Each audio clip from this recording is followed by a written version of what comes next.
Hey mama, let's talk about our annual reviews, right? Each year we prep for our annual reviews, and that prep looks like us looking at all the great things that we've done so that we can share them with our boss, with our manager, and say, hey, look at how awesome I am. I definitely deserve more than just a merit increase, and I'm ready for the next step. And a lot of it is about us selling ourselves to the company. And that makes sense. And that self-reflection that happens, especially the part, right, where you do look at and say how I can get better and things that you have improved on and things you could improve on more, like all of that is super healthy and important. But it's also important for you to do an annual review of your job, of whether or not your job is still the right job for you. Because here's the thing, you're choosing to stay where you work. We forget that sometimes. I feel like sometimes, at least I know me, you just fall into the day-to-day and you keep going, and you're like, oh, I'm lucky to have this job. Sometimes the job's lucky to have you, right? And for you to understand where you're at and this relationship that requires reciprocity, you have to do an annual review of your job, right? You give work and you get a paycheck.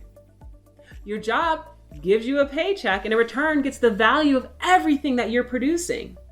And it's important to make sure that there's balance there. So I want to share with you how you can do that, how you can do an annual review of your job. And heck, maybe it's something you should even do twice a year. It starts with asking the 4 questions to clarity. What do you want more of? What do you want less of? What is going well and what isn't going well? Ask yourself, what do I want more of? What do I want less of? What is going well and what isn't going well? Within each one of these categories. First, within the company. With the company itself, ask those 4 questions. What's going well? What's not going well? What do I want more of? What do I want less of? Then ask it about your boss, right? The boss lottery is a thing. When you have an amazing boss, it can make your work experience wonderful. When your boss is not so great, your work experience can follow suit. It's really important to make sure that your boss is delivering the things that you need so that you can survive, and not only survive, but also thrive at work, right? Your boss should be setting you up for success and helping you to thrive. So ask yourself about your boss. What do I want more of? What do I want less of? What's going well? What's not going well? Ask these same questions for your colleagues. Those are your peers. Ask these same questions for your team. And then ask these same questions about the actual work that you do, the day-to-day work that you do. What's going well? What's not going well? What do you want more of? What do you want less of?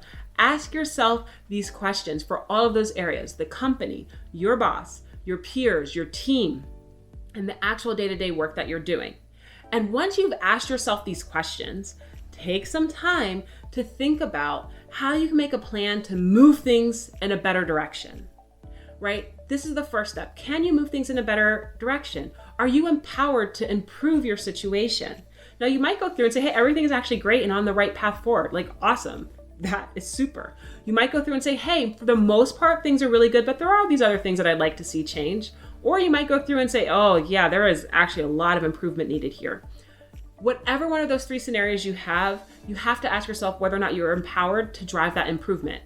And it doesn't mean you do it by yourself, right? You're going to have a conversation with your boss, with your team, with your colleagues, work together to come up with a plan to make it better. But are you empowered to actually do that? Do you have the support? Are your boss, your colleagues, and your team going to support you in making things better?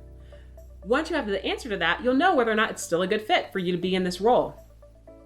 The next thing that you need to do, and no matter which scenario you're in, if you go through and you say, hey, yeah, you know what, things are really going great. Or you go through and say, hey, some things aren't going great, but overall, this is really good for me.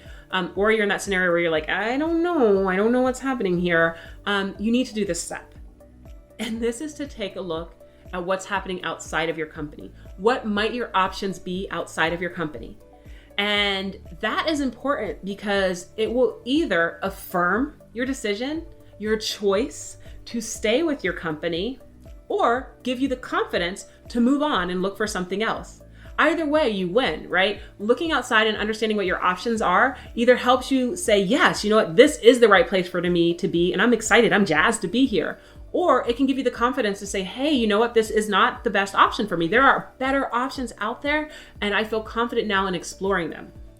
2 ways to do this are to reach out to recruiters. Headhunters are always looking for folks, and they know what's out in the marketplace. They know what salaries are. They know what job requirements are. They know what company cultures are. So you can reach out to recruiters. Just look up someone on LinkedIn and say, hey, I'm in this field and I'm just wondering what's out there right now. It's exploratory. I'm not necessarily planning on leaving. I just want to know what is out in the world. You can do this and they will respond.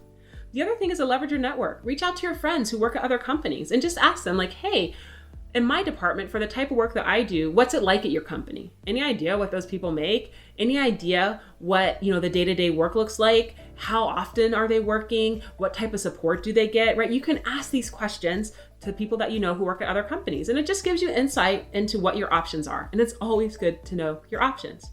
So now that you know how to do an annual review of your job, I need you to take action.